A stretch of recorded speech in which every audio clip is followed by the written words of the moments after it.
In this episode, I'll show you how I shot several scenes for the upcoming film at the film lab locations, which lighting setups I used, and how Diesofilm cinema lenses combined with lighting helped me achieve a rich dimensional look in the frame.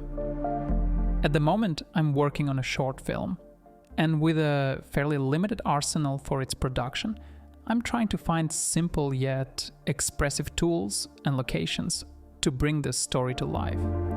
Like any other project, pre-production starts with location scouting. For this story, I needed to find a location where the main character develops and prints photographs. Photographic printing equipment isn't easy to come by, but I used Google to search for a few organizations that rent out their darkrooms to others.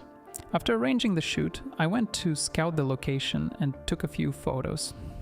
The locations looked very simple, cramped, and somewhat messy, but there weren't many options with photo labs in the city, so I didn't have much choice. After reviewing all the photos from the scout, I agreed to shoot there. However, my plan was to hide a lot of details in the shadows, using a classic low-key lighting setup. For the filming, I brought all the lighting equipment I had, as well as what the gaffer had. Additionally, I called in a favor with some friends at a rental house and got an Alexa Mini. As for the lenses, Diesofilm kindly provided me with a set of 5 lenses from their new Arliss series. The previous scenes of the film were shot using a hybrid of English-Soviet lenses, the Kuklomo. So for the additional scenes, I needed lenses that were soft enough to match the sharpness of the original footage. The Arliss series has this quality, moderate softness without losing sharpness, which is exactly what I needed.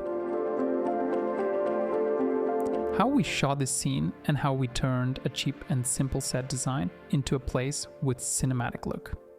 For the first shot in the lab, I had already planned out several lighting setups.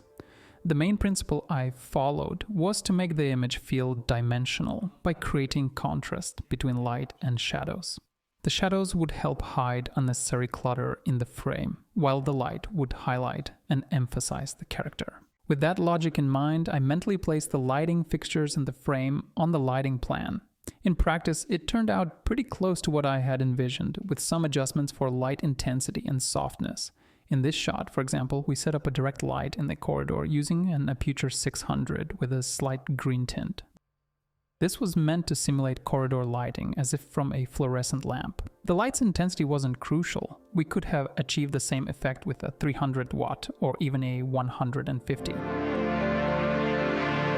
So I was also inspired by references from The Crown Netflix show and came across a fascinating shot with a glowing table covered in photos, which I wanted to recreate in my shot. For this, I used a very compact and lightweight Nanlite Pavaslim 240. With its double diffusion and square shape, we mounted and disguised it to resemble a backlit board.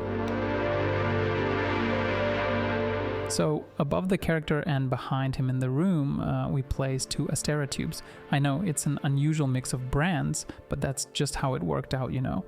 Anyway, the logic behind the light placement is important here. The overhead tube light is gripped well by means of the Ottpol grip. When working with red light, I tried to avoid a monochromatic look by adding extra lighting in the range of 3000 to 5000 Kelvin for mix. The fluorescent lamp in the hallway was already providing standard lighting, which was enough to mix with the red light in this scene.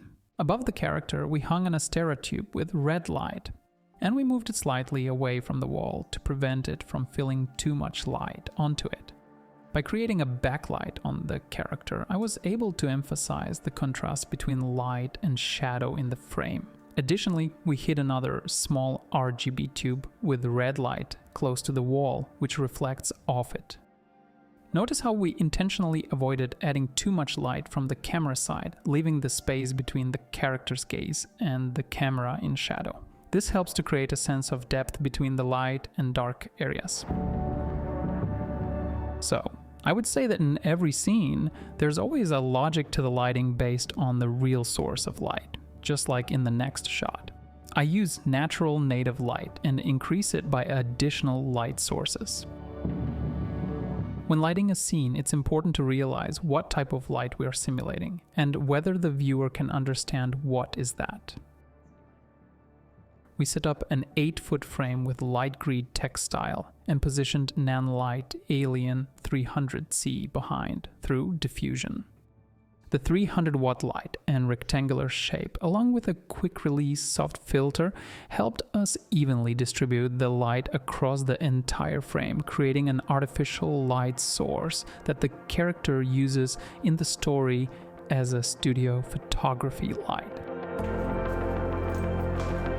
The primary lighting scheme to separate the character from the background was silhouette lighting. To add a bit of movement to an otherwise static wide shot, I asked the gaffer to include a beam of light from aperture and rotate it while filming, as if coming from a passing car outside. In a close-up, however, the silhouette is too dark to capture the character's emotions. Even in a low-key setup like this, it's important to add at least a catch light in the eyes for close-ups. And of course, the eye light shouldn't come from the shadow side, so we added another light source, Nanlite Power Slim 240 at 1% power from the same side as the frame light. I could have used an LED tube to light the eyes, but for a strong catch light you need a light source with a large enough surface area, like the Power Slim 240. I really like these types of backlit and silhouette lighting setups. They especially highlight the character of cinema lenses. The Desiofilm RLs is incredibly similar to the Cooke lenses I often use. The signature Cooke look is particularly visible in backlighting, where the light wrap is slightly softened but doesn't lose image sharpness, unlike what happens with diffusion filters. From location to location, we clear out the clutter from the frame to present the audience with the image of a focused and serious character at work. To avoid wasting time on set, I often have to decide which angles and vantage points to use for filming ahead of time. With a clear understanding of where the character and props will be placed, we can quickly place the camera and work with the lighting.